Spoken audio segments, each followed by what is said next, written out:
Hi, welcome back to the Michael Ellis Show. I'm your host, Michael, and today we have Cheryl on the podcast. And Cheryl likes helping other coaches create meaningful and impactful businesses that's sustainable and allows them to grow. So, how are you today, Cheryl? I'm good. Thank you for having me on the show. How are you today? I'm fantastic. So, do Awesome. you want to give the audience a little bit of knowledge about yourself, your journey on how you've got to where you are today? Okay. Well, I've been coaching for 12 years now. January was 12 years.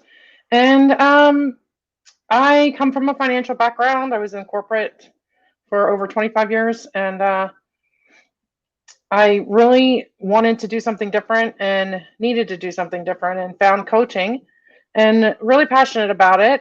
Um, as soon as I learned about it, as soon as I went and got my training, I got more training and more training. I was just really excited, wanted to learn everything. But the first 2 years that I started to go into business for myself, I was actually had lots of obstacles and a lot of it was mindset, a lot of it was just confusion, not knowing what to do first, how to do it. Um, and I just struggled for the first 2 years, and it was pretty disheartening. And what I found was that about 85% of coaches struggle the first 2 years and don't make it past that. They don't continue to go. And I know that feeling. And I finally got a coach that helped me to move past it and helped me to figure out like what to do, how to do it, and how to make the biggest impact. And so that kind of just drove me to say, you know what, I've been through this and it's no fun. And for those of us that want to have our own business and have the freedom that allows us to have in life, and then also to help impact other people, I decided I was going to help them, and so that's what I do. So before you decided to help them in the way that you do now, what was your coaching business before? It was addiction recovery. I was actually volunteering on a site called Recovery Nation, and I was helping them with their website because I was doing some website design back then. And and then I just kind of me and the owner kind of just hit it off, and we were creating some different things for him, what have you. And then he just asked me to start helping out on these firearms that he had, so I started doing that, um, and that's where I started. For 2 years, I was coaching the addiction recovery. So it was way different, um, and it was a specific program that I was coaching around on Recovery Nation. Um, but again, once I started, and I still do that. I'm the director now of Recovery Nation, but I lead a team of volunteers on there. I don't do much of the coaching there. I just am the director for the non for profit. So, but so really saw as an instructor too, because I teach at a coaching school. I saw that the trends that were going on with coaches, and just felt, I don't know, I was just like, I can't believe all these, like 85%. That's such a huge number. And this is just, the certified coaches. I'm sure it's bigger outside of that for coaches that don't get certified. But 85% that get their education, they put out all the money for the training to get the certification, and then they don't do anything with it, and or they don't do anything beyond the 2 years. And I just felt like that needed to be addressed. I agree, but we to be fair, we see this across the board, no matter whether if it's a coaching business or majority of other businesses fail around about that percentage mark as well Yeah. within the first 1 or 2 years. So it's kind of on par with the rest of them. But what caused you to have that drive to actually go, yeah, I want to help these people get past that 2 year mark? Well, um, so I saw, as an instructor, I knew, like, I started to know all these coaches, right? Because they would come through the school, and then I'd start to build relationships with them. We would talk. I would go and see their programs, and I would, participate in their stuff, and then they would be gone. It felt like, what, I don't know, like it felt wrong, and it felt like they don't have um, the knowledge. We can give them the knowledge, right? There's people out there that can give them the knowledge, and I just wanted to help. Like I was getting like nervous about it, right? Like, so I would be like, okay, I wonder if this person's going to actually make a business. And, and then you'd learn about people, and they, family situations, and they have to work from home, or, they have 3 or 4 kids, and, just all kinds of things going on. And you're like, okay, well, this person's really got the drive. They're going to be able to do it. And it just was disheartening. I just really wanted to help them, and I was doing a good job with the recovery coaching. And like I said, I had gotten a coach that helped me, and I just said, you know what? I'm starting to build my business the way I want it to be in my dream life. And I was able to quit corporate, and I just wanted to help others do the same thing. And the reason being really is because they're the ones helping other people, right? So in order to help them be impactful to the world, they have to stay in business. They have to be able to do it.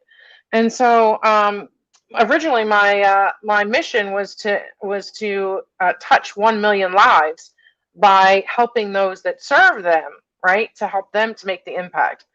And so that's kind of where my heart was in my head. It's just like, all right, I'm gonna help people do it, and we're gonna make a massive impact on the world.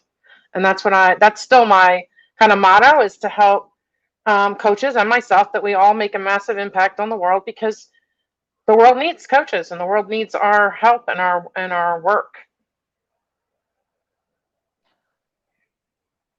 Across the majority of the population, um, not just in coaches, well, definitely not in coaches, but across the majority of the population, there's kind of a stigma attached to coaches and what they do, in terms of, well, if you are wanting to make an impactful, or well, if you're wanting to make an impact in the world, why are you charging? Why do you think people have that stigma attached to them? I don't know, because if you need to support yourself and your family, you get a job, right? You work, and you put in the time, and you get paid for your time. Um, it's the same thing for coaches. This is our job. We want to help, but we have to be sustainable. We have to sustain our own lives, and our own, wants and needs, and then this way we can help others. And this is actually, I use this analogy with coaches all the time, because coaches have that same feeling. They're like, I don't want to charge, or I'm going to charge too much, or this is a problem in the coaching world. And so an analogy I use is just a simple one from if you take a flight, if you're on an airplane, right, and something happens and those oxygen masks come down, you're told to put that oxygen mask on yourself first before you can help other people. And why is that? Because you have to sustain your own breath and your own oxygen in order to help somebody else. It's the same thing for a coaching business. We have to sustain ourselves. We have to be able to support ourselves before we can help others. And if we're struggling, if we're wondering where our next meal is going to come from, or how to pay the bills, how are we going to help somebody else be successful in their with their endeavors if we aren't successful in ours? So I don't agree with that at all, and I hate that people say it, because it's like anybody, even nonprofits and charities. The people there sustain themselves, right? They take home a paycheck. they are they're able to support themselves and their families, and they are also able to help others. So that's my thoughts on that. I just wanted to address that, because it is a real problem. It's a massive It problem is. in the coaching world, even to the fact where you say that people are fearful of charging what they're worth, or even charging at all. Like you said, some people really get stuck on that side of it. Yeah. So you have a marketing agency as well. Am I correct in saying that? Yes, it's specific to coaches. I help the coaches to get started in their marketing, website design, some VA stuff, virtual assistant stuff. But yeah, it's just mainly to help the Is that coaches. outsourced? Or I do have you a have a team team? that I Yeah, have a team that does that. Yes. awesome. And how long have you been doing that for people as well? All the time? Well, I always did marketing, helped my clients do marketing, but I didn't have any like hands-on kind of tangible things to really help them get started, except from like my experience. But I wanted to come up with like system and a strategy that would be easily implemented outside of the coaching sessions. And so I had my team that helped me with my marketing and I had my own VA and my website person and all that. And I was like, you know what? Why don't I just offer these same services to my clients and they can use my team? And that's what we started to do. And so then eventually that became the marketing agency. Awesome. I suppose it is the logical next step for a client to go on once Yeah, you definitely. once Because you start working. yeah, sorry. Yeah, that work is important because and I still do strategy. Like in the coaching, we're talking about strategy, but the implementation is sometimes difficult either because of time or um, you know, a lot of coaches are in the transition, right? So they're working full time and they're doing the coaching. And so if you can just help them out a little bit, by doing a little bit of the marketing, I help them get their message together. I help them get their strategy together, and then the team just implements it. It just makes it easier for them. It's not anything huge. But it can take off their plate up to 5 or 10 hours a month. So it's helpful. 5 to 10 hours a month is a lot of time in somebody's business. Yeah. If they're using their time productively. Yes. Do you help them with that as well? Do you help them with their productivity? Oh yeah, we cover everything in the coaching. We start with mindset, accountability, and productivity. That's the first things. We have to get you on, some kind of a structured schedule. We have to address any mindset issues that are going to get in the way of you moving forward in your coaching business. And then we actually work on a schedule. We'll schedule out your time, and then how can you be the most productive? So we look at creating buckets of tasks or topics that you need to cover, and when are you going to cover them so you can be the most productive. So yeah, that's all covered usually in the first month of coaching. So this on your website, you say there's 6 areas that every coaching business needs to go through and to become a successful, or be more likely to become a successful coaching business. What are them 6 areas that they need to cover? So it's a mindset and accountability, and then it's marketing, relationship building, packaging and pricing. So really thinking through how you're bringing your services to your target audience, systems, and what was that? Systems and yeah, that was 6, I think. Yeah, so you have to cover all these areas in order to be successful in your business, because having one piece isn't going to do it. You have to have all 6 pieces, and you can have like certain degrees of each one. Like if you have just a little bit of each area, you'll have a start to your business, right? And if you want to scale up, that you have to increase each part, each cumulatively each section. So it's pretty simple when you look at it that way. It's a 6-pillar really framework. And you can start at a quarter full of each of the pillars, and you're starting your business. You're at half full on these pillars, and you're scaling up. And when you get to like 3/4 full, then you're scaled up again. Like you can continually scale up just by filling in the activities that you need to do on each pillar. And so it's a pretty simple framework, but it works if you really pay attention to it and it's really about the structured action, taking that structured action. that's going to help you to move forward. Along with, some of the, I'm more of a practical person, but there is like a spiritual or a woo-woo side of it that I call it, that you have to incorporate as well. But that really is like your mindset and your energy, just protecting your energy throughout as well. So going on, one of the first steps that you would take a client through would be mindset, as it is with many coaches, not just coaches of coaches, but we all tend to start with mindset. What's some of the roadblocks or limiting beliefs that your clients come across or come to you with? Yeah. So imposter syndrome's like the biggest one. They just don't think that that they should be doing what they're doing, or that they're not good enough to do what they're doing. That's the biggest limiting belief that I run across.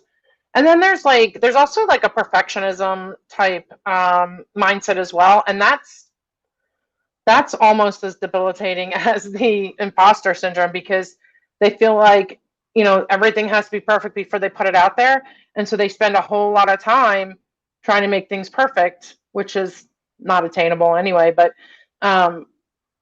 then it pushes them back, and it stops them from really flourishing and getting out there and helping people. So those are the two main areas that I find we have to work through right from the beginning, is that imposter syndrome and the perfectionism. And along with that goes the if you have a fixed mindset, that's going to contribute to perfectionism or imposter syndrome. But if you start working on having a growth mindset's going to help you to overcome those things and really help you to push forward. And so that's what we work on, is creating that growth mindset to overcome the imposter syndrome and the perfectionism. What do you believe are some of the deep-rooted issues on why somebody would want to have everything perfect before putting it out there? Yeah, so that's fear. It's just fear. Fear Afraid of of, fear of rejection.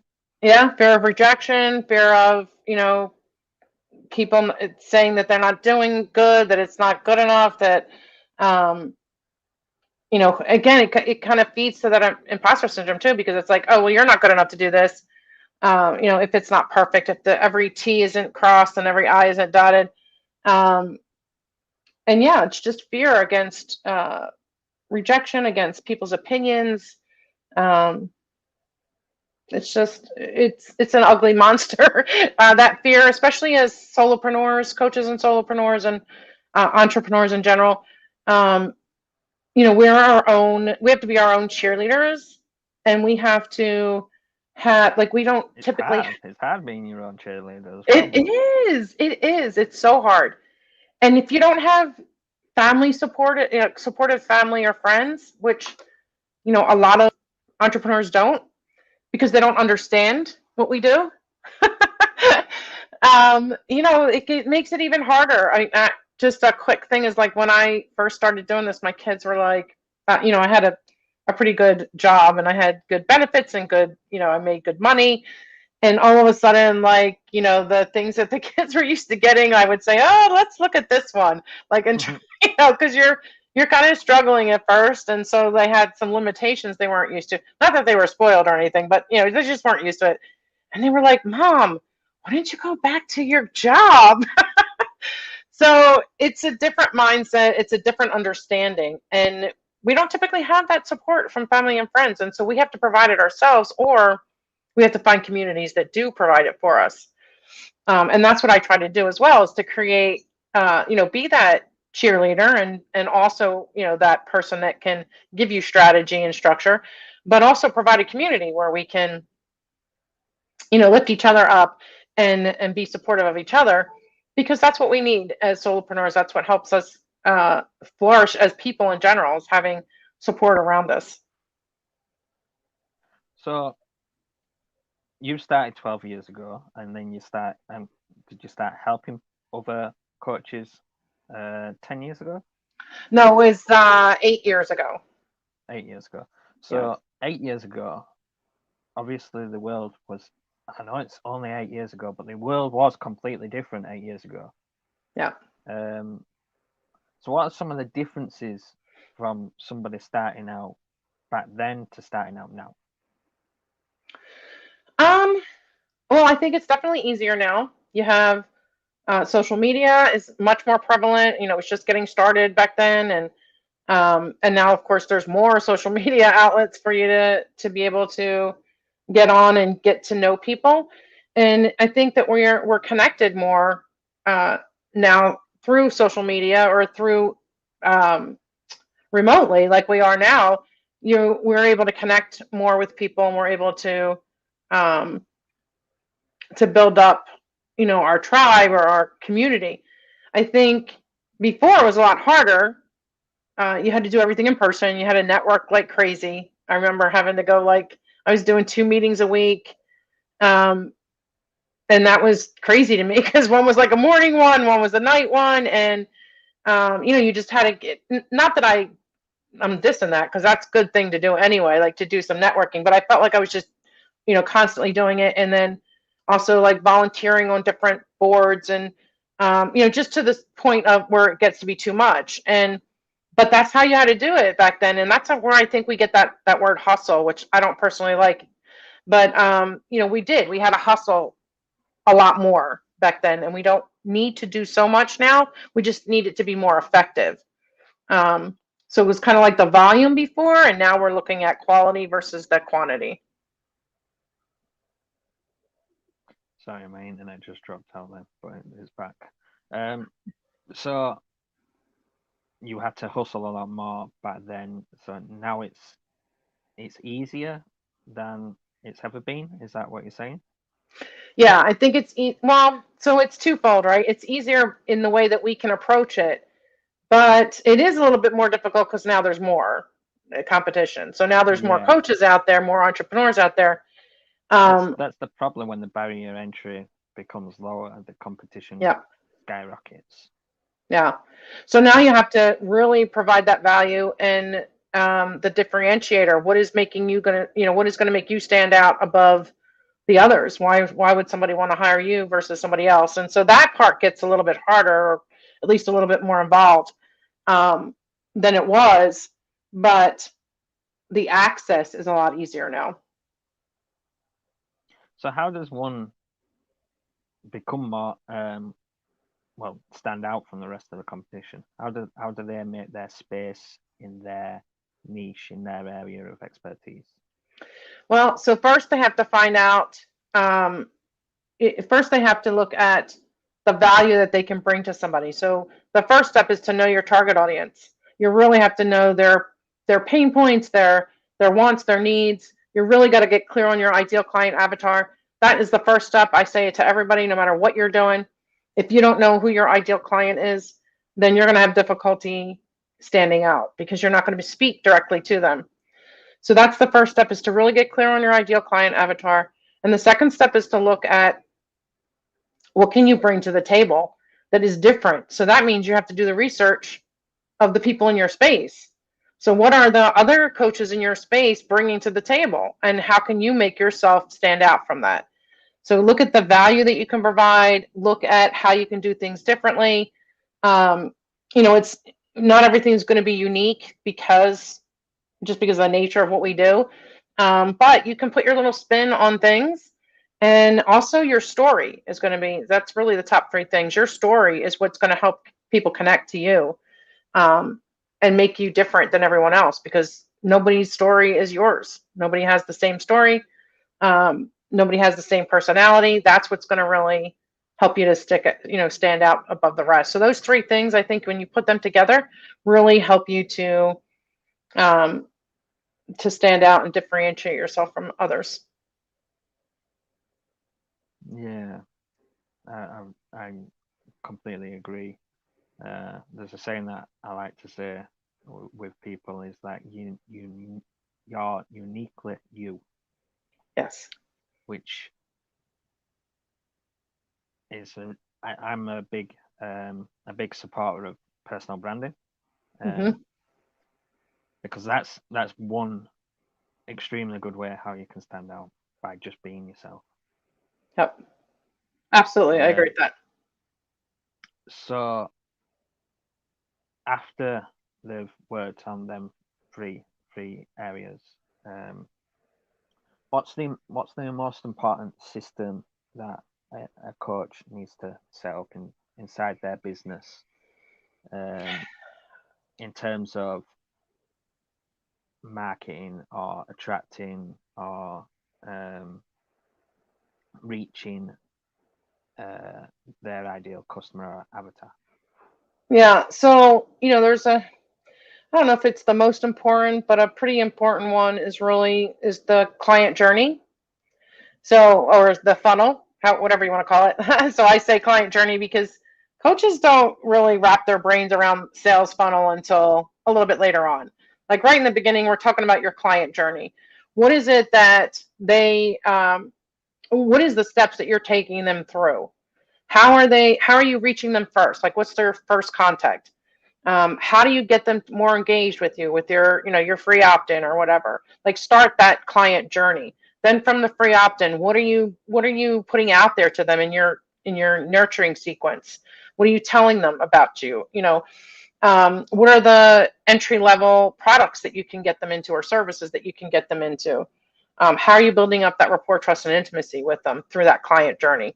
I think that's a really important system to have in place, and really think through. And again, once you do those first three steps, that client journey becomes a whole lot easier to create.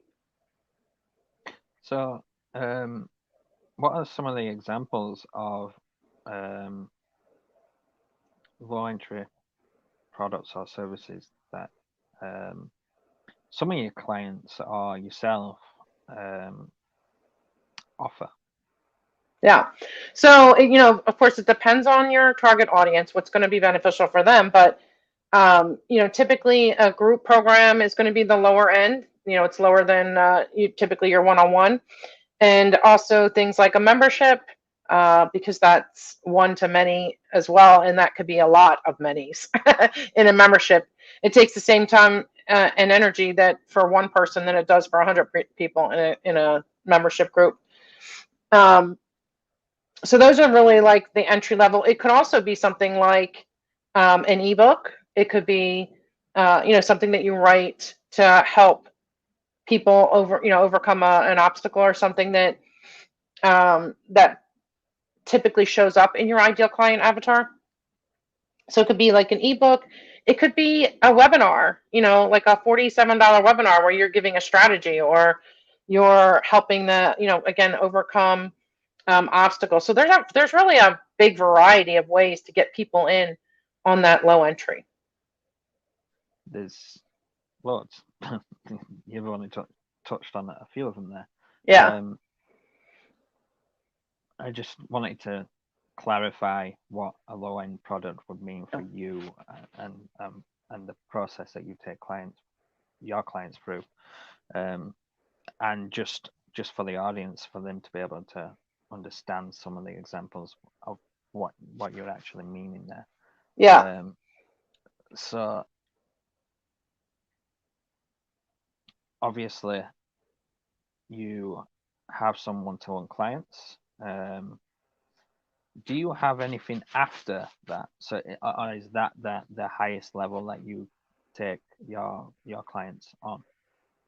So my client journey is basically my opt-in, and then which is the Master Your Coaching Biz checklist, and then I have three different of those lower end products, and then I actually have more of a medium type group, which is my boot camp, and then the one-on-one coaching is to implement what you learn in the boot camp.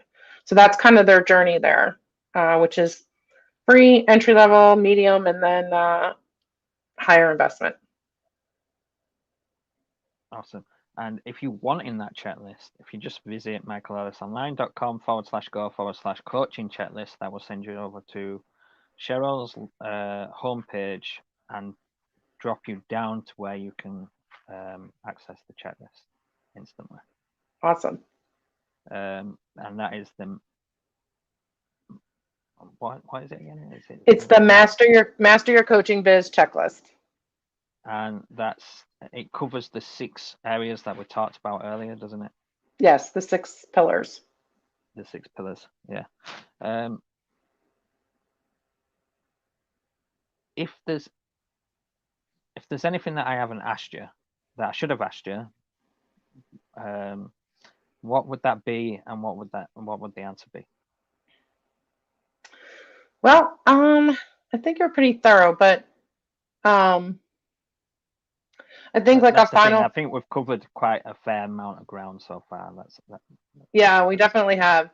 I think a final kind of tip that I would give though would be to show up for yourself every day, no matter what you're doing, how you're doing it. You need to show up for yourself.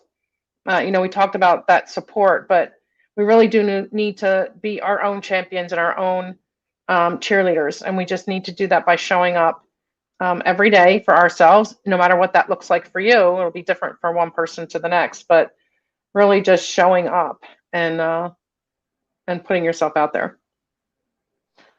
Well, it's been fantastic chatting to you today, Cheryl.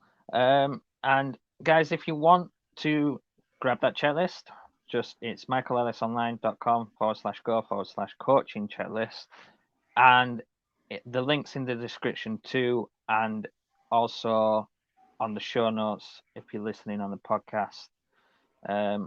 If you are listening on the podcast and you want to check this video out, it's on my YouTube channel, the Michael Ellis Show. You're more than welcome to come and watch the show too. And I would love to know your thoughts at home. Just drop them in the comments. What's some of your biggest takeaways from this episode? We've covered a lot of ground. Cheryl's been very thorough with her answers. So I would love to know what some of the biggest takeaways are.